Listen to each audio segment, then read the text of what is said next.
vamos a triunfar, avanzan ya banderas de unidad y tú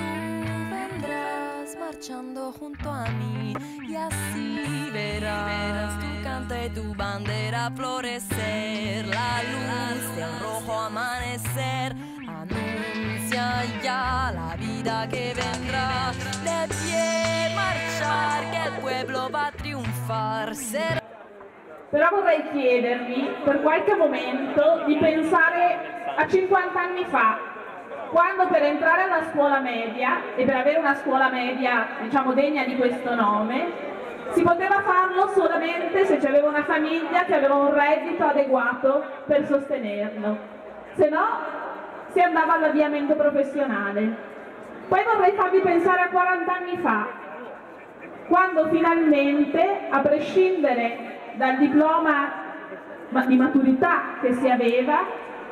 tutti coloro che avevano un diploma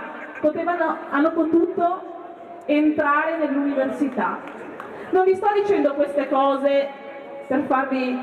ricordare soltanto la storia, vi sto dicendo queste cose perché i tagli alla scuola e all'università, che non solamente questa manovra, ma che quello che è avvenuto prima di questa manovra, dal 2008 almeno, ma forse dagli anni 90, da quando si è cominciato a non avere più finanziamenti né per la scuola né per l'università, tutte queste cose non sono solamente, e non è solamente ovviamente, non sono solamente un taglio del precariato, di quelli che insegnano nelle scuole ai nostri figli,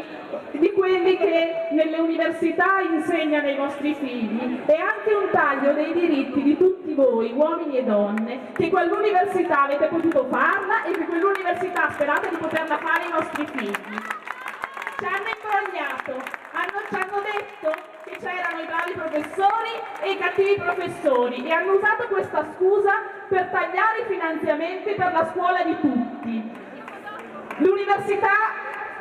è da 6 mesi che è in protesta contro un disegno di legge del ministro Gelmini, che in realtà è targato Tremonti, un disegno di legge che mira a dividere i ricercatori a tempo indeterminato dai ricercatori precari. Un disegno di legge che mira a non fare carriera ai ricercatori a tempo indeterminato e che mira a espellere completamente i ricercatori precari. I ricercatori precari e i ricercatori a tempo indeterminato sono quelli che fanno funzionare questa università, sono il futuro dell'università, sono il futuro della ricerca, sono il futuro dell'innovazione in questo paese. Guardate, guardando le statistiche si vede chiaramente, c'è sempre meno lavoro per i laureati e il problema non è che la laurea non serve, il problema non è che il diploma di maturità non serve, il problema è che vogliono fare diventare questo paese un paese del terzo mondo e che noi invece dobbiamo chiedere che questo paese punti sulla ricerca, sull'innovazione e sul futuro, perché solo così questo paese può continuare ad essere un paese democratico, un paese civile e un paese in cui è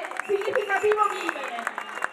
Ci stanno imbrogliando, fanno finta di fare delle politiche per fare rientrare i cervelli e nel frattempo fanno scappare dall'Italia le migliori intelligenze che questo paese si è saputo dare.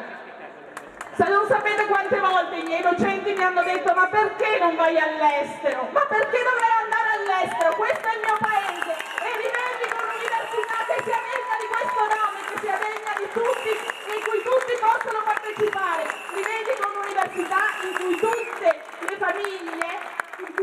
famiglie, a prescindere dal loro livello sociale, dalla loro classe sociale, possono accedere, perché solo questo è un paese civile, perché solo questo è un paese democratico, perché solamente questo è un paese in cui vale la pena di vivere. Quindi per la libertà, per i diritti, per la conoscenza, per maggiore cultura e non per meno cultura bisogna essere qui in piazza oggi con la CGIL